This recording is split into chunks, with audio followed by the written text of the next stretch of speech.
يا مساء الخير. يا مساء الورد. ايه احلى صدفه النهارده دي؟ لا ده انا اللي بدور عليك. إيه؟ انا سمعت من اللايف امبارح، قلت لا ده انا هدور عليه في كارفور او سوتر لغايه ما لقيتك.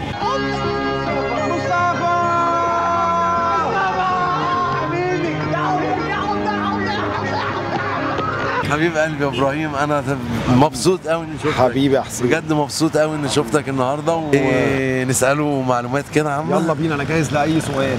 طب حتى لو مش عارفه هجاوب. في مشاهير كتير في الحب زي روميو وجولييت، عنتر وعبله، قيس وليلى. تتوقع مين فيهم اللي اتجوز؟ ممكن يكون كليوباترا اللي اتجوزت انطونيو. متاكد؟ تقريبا، لان ليلى تقريبا وقيس اتجنن ولبس اللي هو عاوزه.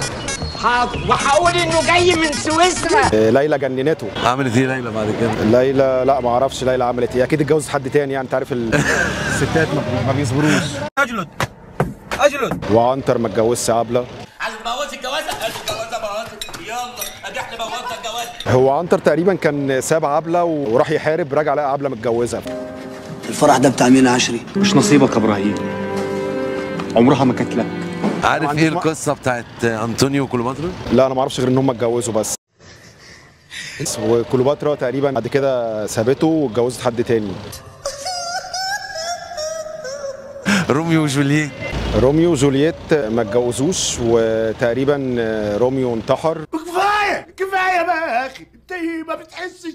يا ريتني ما سالتك. لان جولييت مثلت ان هي شربت السم كالعاده، يعني ضحكت عليه، يعني ضحكت عليه، وهو كان اخذ السم بجد وتوفى. حرمه سعراني. طيب لو تحب تكون شخصيه مكان دول تختار مين؟ بصراحه انا مش هختار ولا شخصيه من دول.